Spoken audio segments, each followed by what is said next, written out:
UPSC शिक्षक भर्ती में आप लोग रिजल्ट का इंतजार कर रहे हैं। वहीं पे देखिए कुछ कन्फ्यूजन है जो आप लोग के बीच में है, जो लोग बार बार प्रश्न कर रहे हैं कि आखिर ये 75% का क्या हुआ है, और साथ ही साथ एक कन्फ्यूजन है 5% का। इसके अलावा मेरिट का जो केस था डबल बेंच में, उसको आज डिसमिस कर दिया गया।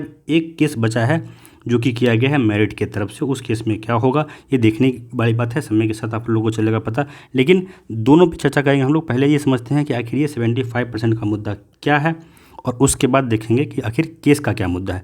देखिए, जो ये 5% छूट का मुद्दा है, ये कोरा अफवाह है, झूठ है, जो कुछ लोगों के नासमझी के कारण फैल गया। नहीं फैलाना चाहिए था। कुछ लोग हैं जो यूट्यूब पे अपना व्यूज़ देते हैं, अब यूट्यूब पे न्यूज़ डालते हैं, लेकिन वो चीज़ों को नहीं समझते हैं, तो उन्हीं की तरफ से कुछ मिस्टेक हुआ, जिसके कारण आपके बीच में ये भ्रम फैल गया। 5% छूट का ऐसा कोई मुद्दा है ही नहीं।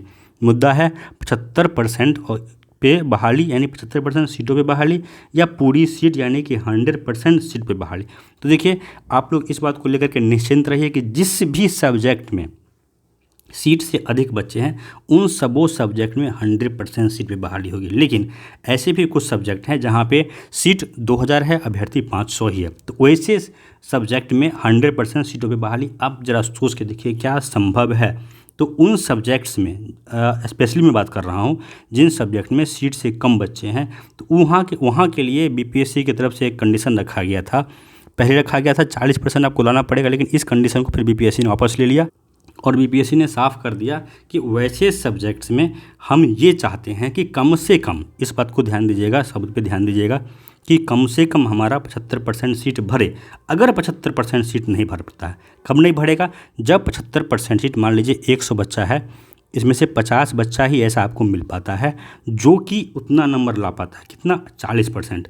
तो फिर इस कंडीशन में क्या होगा कि बाकी का सीट भी खाली रह जाएगा और अभ्यर्थी को जॉब भी नहीं मिलेगा। इसको लेकर के बीपीएससी ने 40% की कंडीशन को हटाया और ये कह दिया कि ठीक है, उससे कम में भी अगर आप लाते हैं तो कम से कम हम 75% जो अभ्यर्थी हैं इनको जॉब देंगे, इनका जो है नियुक्ति हम करने का काम करेंगे। एक तरह से देखा जाए तो जो फैसला है 75% वाला, इसको लोग मिस इंटरप्रेट कर रहे हैं, इसको गलत तरीके से समझ रहे हैं। कहीं ना कहीं ये अभ्यर्थियों के पक्ष में ही है। दो बात आप लोग पूरी तरह से दिमाग में क्लियर कर लीजिए कि जिस भी सब्जेक्ट में सीट से अधिक अभ्यर्थी हैं वहाँ पे 100% बहाली होना सुनिश्चित है। इसके अलावा वैसे सब्जेक्ट जहाँ पे सीट से कम अभ्यर्थी है वहाँ पे मिनिमम 75% बहाली होगी ही होगी। भले आप 2 नंबर लाइए, 4 नंबर लाइए, 0 नंबर भी ले आएंगे बच्चे, तो भी कम से कम 75% का बहाली वहाँ पे किया जाएगा। लेकिन अगर जो बच्चे हैं वो 40% से अधिक ले आते हैं तो यहाँ भी जितने भी अभ्यर्थी हैं सबों का सिलेक्शन यहाँ पे पक्का है, ये कहना है बीपीएससी। तो इसको लेकर के आपको कन्फ्यूज नहीं होना है। दूसरा जो मुद्दा है, आपको पता है कि जैसे ही एसटीईटी में मेरिट नॉट मेरिट का मुद्दा हो तो उसमें केस किया गया था, सिंगल बेंच से केस को डिसमिस किया गया था, फिर इसको डबल बेंच में ले जाया गया और डबल बेंच में भी यह केस डिसमिस हो गया है आज। तो एक तरह से कहे तो सभी केस खत्म हो चुके हैं, लेकिन एक केस है जो और किया गया है, इस उम्मीद से किया गया है कि अभी भी मेरिट के में कुछ जान बची हुई है और मेरिट वालों की नियुक्ति कोर्ट के माध्यम से कराई जा सके। तो जिन लोगों ने भी केस किया है उन लोगों को अब इस पर ध्यान देनी चाहिए जल्द से जल्द। आप अपने केस का हियरिंग करवा लीजिए, सुप्रीम कोर्ट से करवाना चाहते हैं करवा लीजिए, हाई कोर्ट से करवाना चाहते हैं करवा लीजिए।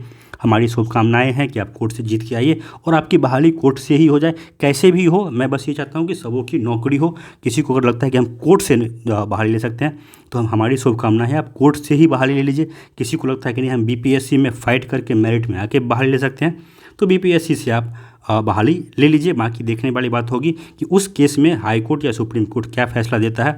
लेकिन अगर किसी ने भी केस किया है तो उनको इस बात का ध्यान रखना चाहिए, जो भी लोग उस केस में सम्मिलित हैं, पार्टिसिपेटेड हैं, आप लोग अपने केस का हियरिंग जल्द से जल्द करवा लीजिए ताकि उस केस का किसी भी तरह से इस बहाली पे असर ना पड़े। तो आप लोग भी एक्टिव हो जाइए, जिन भी लोगों ने केस किया है या करवाया है थोड़ा सा एक्टिव होइए, जल्दी से जल्दी अपने केस का हियरिंग करवा लीजिए ताकि आपकी भी बहाली हो सके। और जिन लोगों ने बीपीएससी का एग्ज़ाम दिया है, जो बीपीएससी के भरोसे बैठे हुए, उनकी बहाली हो जाए। खास करके जो लोग नॉट इन मेरिट में हैं उनकी बहाली तो बीपीएससी के थ्रू ही हो पाएगी, नहीं तो नहीं हो पाएगी।